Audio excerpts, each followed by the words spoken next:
Ouais, chez Contre-Attaque. Vous allez voir. Si vous n'avez pas encore rendu votre petit-déj, il y a peut-être moyen que là, vous sortiez le sac à vomi. Macron nomme défenseur des droits d'extrême droite. Logique. Alors, je sais plus qui a fait le jeu de mots hier. Donc, c'est le défenseur de droits. Pas le défenseur. C'est juste qu'on a mal lu. C'est le défenseur des droits. Vous allez voir, ça va être sympa. François-Noël Buffet. Obsédé par l'immigration. Islamophobe. Partisan du surarmement de la police. Hostile au mariage pour tous. Et aux droits des LGBT+. Proche de Fillon et de Retailleau. Et magie, il a la tête de l'emploi. Il a la tête de l'emploi. C'est quand même magnifique des fois. Quand même. La nature est bien faite, je trouve quand même. Macron nomme un militant d'extrême droite au poste de défenseur des droits.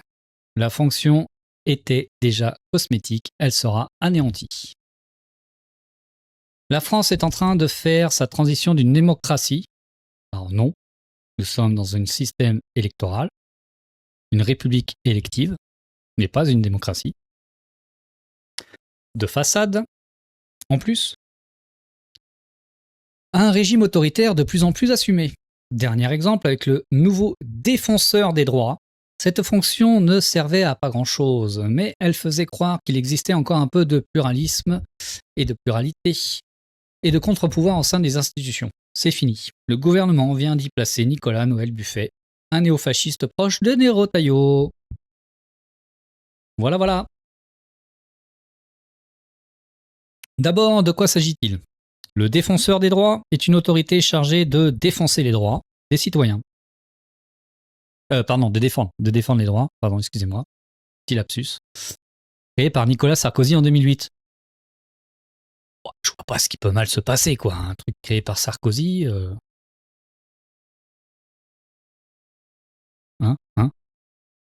C'est comme ça. Comment on fait hein, je fais pas bien le sarkozyste. Plus 2027 arrive, plus Macron va faire passer des dégueulasseries. Donc, ça démarrait mal dès le début. Ce fonctionnaire remplaçait notamment le CNDS, la Commission nationale de déontologie de la sécurité, une autre institution dont le rôle principal était de publier des observations indépendantes sur les violences policières, mais que personne n'écoutait.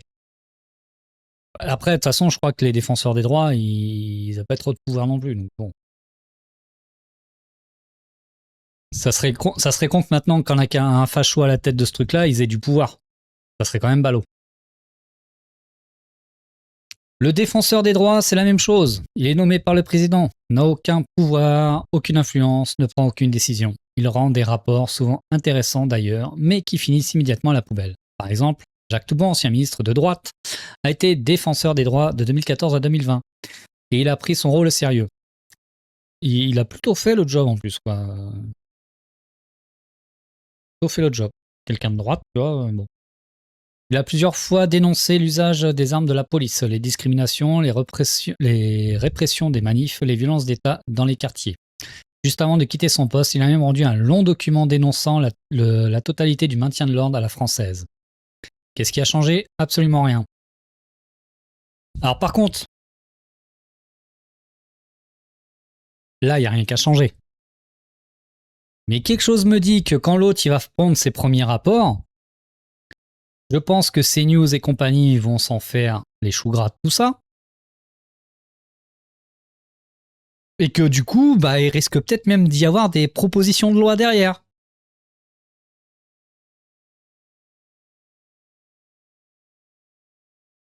Ça serait quand même... Je pense que c'est ce qui va se passer. Et là, on va voir que ça va marcher.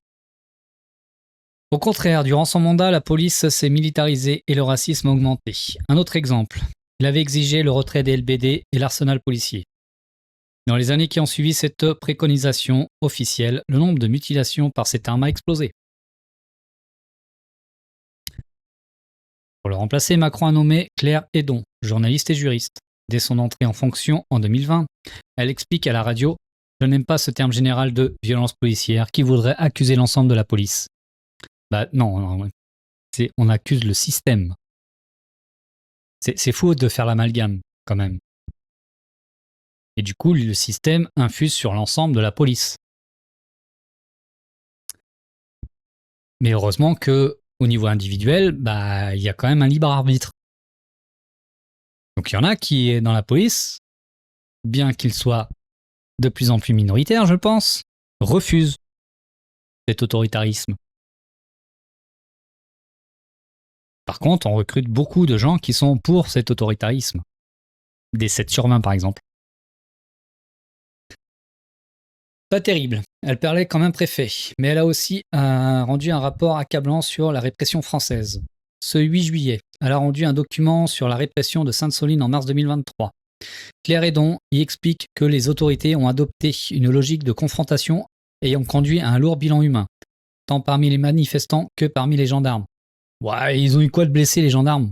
Ils ont eu une crampe au doigt à force de balancer des grenades? Faut arrêter de se foutre de la gueule du monde, quoi.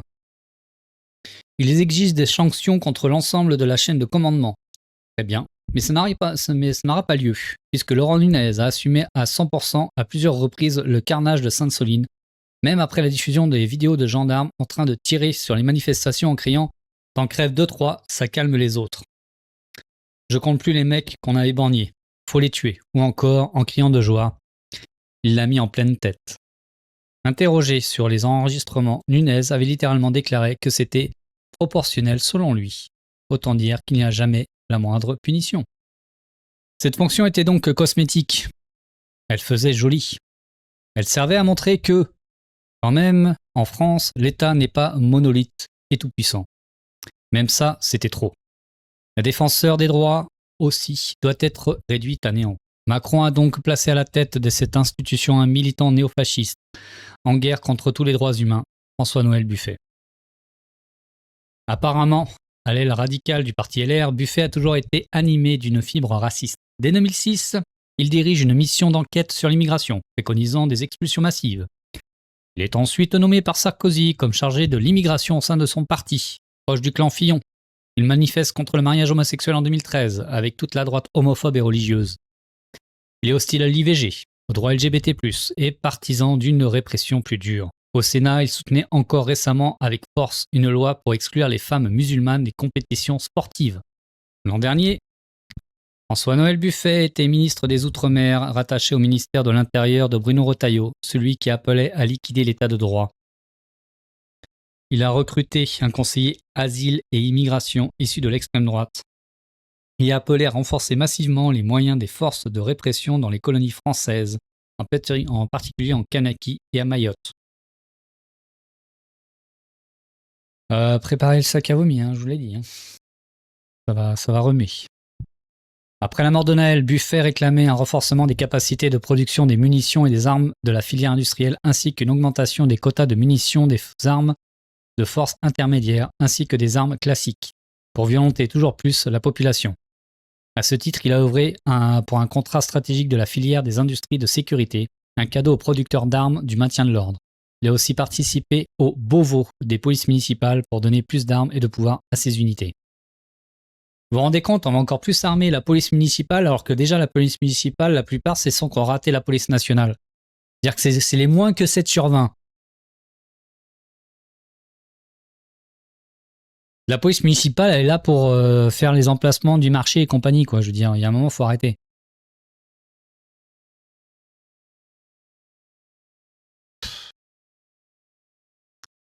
François-Noël Buffet incarne aussi tout ce qui va mal en France.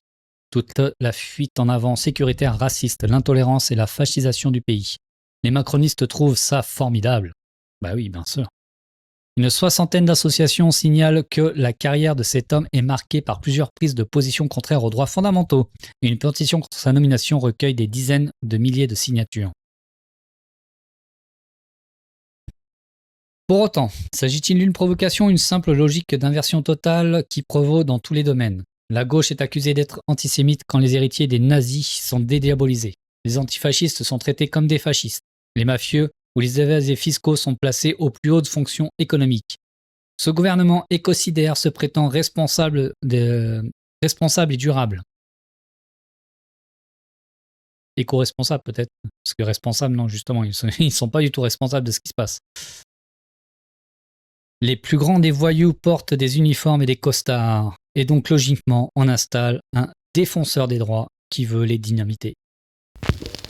Joli portrait, hein? Ça donne envie.